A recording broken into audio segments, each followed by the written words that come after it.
ស្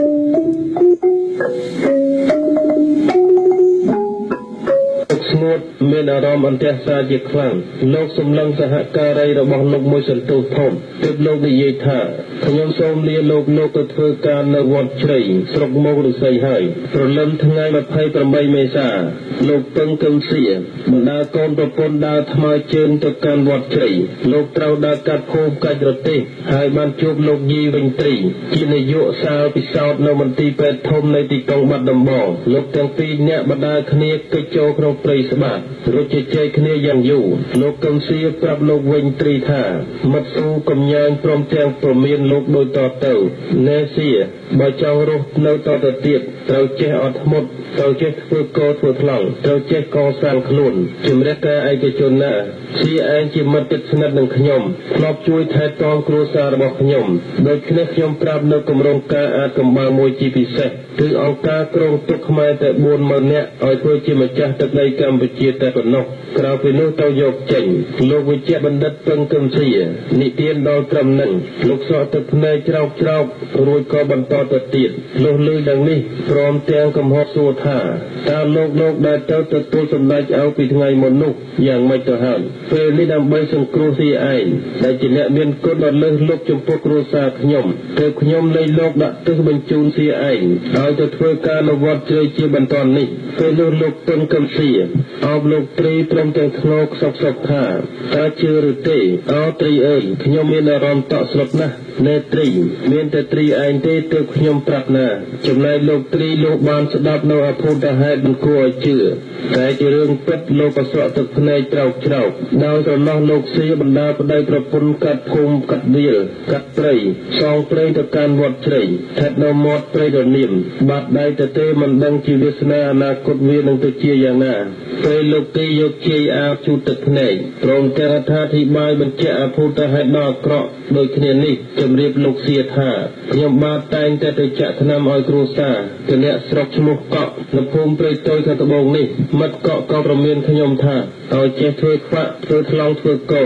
ទើបអាចឆ្លងផុតមហាគ្រោះកាចនេះព្រោះអង្គការមានគម្រោងការសម្រាប់ទុករាជខ្មែរឲ្យនៅសល់តែ 40000 នាក់អញ្ចឹងដែរពេលនោះលោកទាំងពីរមានអារម្មណ៍តក់ស្លុតជាយ៉ាងខ្លាំងទៅជាពាក់មាត់រកពាក្យនិយាយតទៅទៀតលែងកើតសម្លឹងមុខគ្នាយ៉ាងយូរអស់សង្ឃឹមក៏សុំលាបាយគ្នាទៅកាន់ទីដាវរៀងៗខ្លួនក្នុងពេលបាយគ្នាជាចុងក្រោយនេះលោកទាំងពីរអង្គុយក្តុកក្តួលក្នុងចិត្តពុំអាចរកពាក្យពេចន៍ឯណាមកពណ៌នាបានឡើយលោកទាំងពីរអ្នកបាយគ្នារហូតព្រោះនៅទីបញ្ចប់អ្នកប្រមានគេក្តីអ្នកត្រូវគេប្រមានក្តីត្រូវអង្គការចេញបញ្ជាឲ្យសម្លាប់ចោលជាបន្តបន្ទាប់ដោយជាមិត្តកក់ដែលគណៈស្រុកហើយដែលពីអតីតកាលជាគុលីរែកដីនិងជាចោលលួចមន្ទីបានត្រូវអង្គការចាត់ឲ្យគេសម្លាប់ចោលនៅថ្ងៃទី20 តុលាឆ្នាំ1978វេលាម៉ោង 8 យប់មិត្តស៊ូត្រូវគេចាប់ខ្លួននៅថ្ងៃទី21 ឧសភា 1977 4 ខែក្រោយមកប្រពន្ធមិត្តស៊ូត្រូវគេចាប់ខ្លួនទៀតគឺនៅថ្ងៃទី 8 កញ្ញាឆ្នាំដដែលអង្គការចេញបញ្ជាឲ្យយកទៅដាក់គុកទួលស្លែងធ្វើទារុណកម្មសិនទៅសម្លាប់ចោលទាំងពីរនាក់នៅថ្ងៃទី 18 តុលា 1977 អង្គការឲ្យគេចាប់ខ្លួនលោកពឹងកឹមសៀនៅយប់ថ្ងៃទី 11 វិច្ឆិកា 1976 នាំយកទៅដាក់គុកទួលស្លែងដោយសារទារុណកម្មលើខ្លួនលោកក៏ស្លាប់នៅថ្ងៃ 6 ឧសភា 1977 ទៅអង្គការបញ្ជាឲ្យគេសម្លាប់លោកពេទ្យយីវិញត្រីនៅថ្ងៃទី 11 វិច្ឆិកា 1976 អភូតហេតុដែលបងប្អូនខ្មែរត្រូវតែដឹងដើម្បីយកមកត្រិះរិះពិចារណាថ្ងៃទី 23 មេសា 1975 នៅខេត្តបាត់ដំបងខ្មែរដែលជាម្ចាស់ទឹកដីកំពុងត្រូវរងគ្រោះអ្នករដ្ឋការគ្រប់ផ្នែកអ្នកមុខអ្នកការត្រូវអង្គការប្រមូលនាំយកទៅសម្លាប់ចោលភ្លាមខ្មែរជាង 1 លានអ្នកដែលមិនទាន់ដល់វេនស្លាប់ត្រូវអង្គការដេញឲ្យចាក់ចេញពីលំនៅឋានចោលទីកន្លែងត្រូវថយចេញឆ្ងាយពីទីក្រុងពីផ្លូវគមនាគមន៍ទាំងផ្លូវគោកទាំងផ្លូវទឹកចម្ងាយយ៉ាងជិត 2 គីឡូម៉ែត្រពីផ្លូវជាតិនិងពីទន្លេទៅវិញនៅថ្ងៃដដែលម៉ោង 1 រសៀលអង្គការបែកជាចាត់មនុស្សអាចកំបាំងយ៉ាងស្ងាត់បំផុតទៅខ្សឹបប្រាប់អនិច្ចជនយួនក្នុងខេត្តបាត់ដំបងទាំងមូលគ្រប់ជំរំគ្រប់ទីកន្លែងថាចូលឲ្យនៅស្ងៀមមួយកន្លែងសិន ចាំស្ដាប់បញ្ជាអង្គការជាថ្មីពេលនោះមានយន្តម្នាក់ឈ្មោះឡាងនៅជំរំយួនមួយស្ថិតនៅចម្ងាយ100ម៉ែត្រខាងត្បូងផ្ទះខ្ញុំអ្នកស្រីយួននេះឆ្លន់ឆ្លោរត់មកជួបខ្ញុំហើយខ្សឹបប្រាប់ថាគួរតែខ្ញុំប្រមូលគ្រួសារចូលកាន់ជំរំយួនព្រោះអង្គការរៀបចំដឹកជន្លៀសអនិកជនយួនទៅកាន់ប្រទេសយួនវិញហើយចំណែកខ្ញុំកំពុងវង្វេងសងគិតអ្វីលែងឃើញទៅហើយខ្ញុំមិនទុកចិត្តក៏បដិសេធមិនចូលជំរំយួននោះទេអង្គការបញ្ជាឲ្យប្រមូលអនិកជនយួនក្នុងខេត្តបាត់ដំបងទាំងអស់យ៉ាងស្ងាត់ដឹកនាំចេញ3លើកយកទៅលាក់ទុកក្នុងប្រទេសយួនចាក់ផុតពីគ្រោះថ្នាក់ទុកលួចបន្លំធ្វើខ្មែរនៅលើកក្រោយវិញវិបត្តិនៅប៉ៃលិនក្រោយបដិការ17មេសា1977ប៉ៃលិនជាក្រុងមួយដ៏សែនមនោរម្យដ៏សែនសុខសាន្តស្ថិតនៅចម្ងាយ80គីឡូម៉ែត្រខាងលិចខេត្តបាត់ដំបងប៉ៃលិនសម្បូរទៅដោយត្បូងដ៏មានតម្លៃពណ៌ក្រហមម៉ៃតងខៀវតាមធម្មជាតិនិងផ្លែឈើប្លែកៗដូចជាក្រូចចិនសាវម៉ាវធូរ៉េនជាដើមក្នុងឆ្នាំ1975ក្រុងប៉ៃលិនមានប្រជាជនប្រមាណ100,000នាក់ភាគច្រើនជាអ្នកមានទ្រព្យសម្បត្តិដ៏ស្ដុកស្ដម្ភនៅថ្ងៃ17មេសាលោកហូលតោនអភិបាលខេត្តប៉ៃលិនបើកអង្គប្រជុំរវាងនាយទាហានទាំងអស់នៅក្នុងបរិវេណសាលាខេត្តលោកប្រកាសអំពាវនាវថាយើងត្រូវតែការពារក្រុងប៉ៃលិនរហូតដល់ដង្ហើមចុងក្រោយបង្អស់ពេលនោះនាយទាហានខ្លះលើកដៃតវ៉ាសូមផ្អាកឈប់បន្តសង្គ្រាមព្រោះមិនចង់ឃើញឈាមខ្មែរហូរតទៅទៀតមិនចង់ឃើញខ្មែរសម្លាប់ខ្មែរតទៅទៀតមើលចុះគួរឲ្យស្ដាយណាស់គ្មានលោកណាយល់នៅលក្ខណៈពិតប្រាកដរបស់សង្គ្រាមដែលផ្ទុះក្នុងស្រុកខ្មែរឡើយគ្មានលោកណាដឹងនៅគ្រោះភយន្តរាយដែលបំរុងកើតឡើងនៅពេលឆាប់ខាងមុខនេះទេគ្រប់គ្នាទាំងរាជទាំងនិមឺនទាំងប្រសង់ទាំងក្រហមទាំងទាហានទាំងស៊ីវិលយល់ច្រឡំថាខ្មែរសីហនុខៀវសំផនបានគ្នាជាមួយខ្មែរលន់នល់នៅថ្ងៃដដែលម៉ោងប្រហែល3កន្លះរសៀលមានខ្មែរជាច្រើនអ្នកនាំគ្រួសាររត់ទៅកាន់អូឡាក់រួចឆ្លងដែនទៅកាន់ប្រទេសថៃថ្ងៃទី18មេសា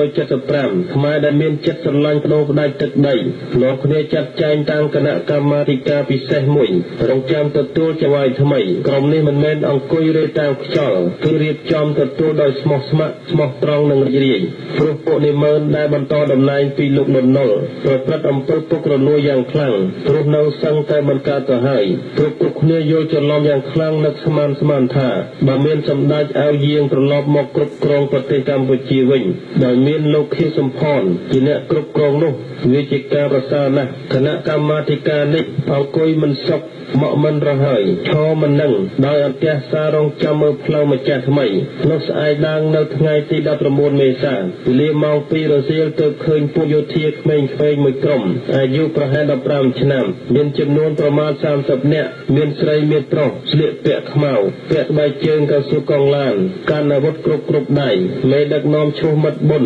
ជាអតីតមេចៅយ៉ាងសាហាវ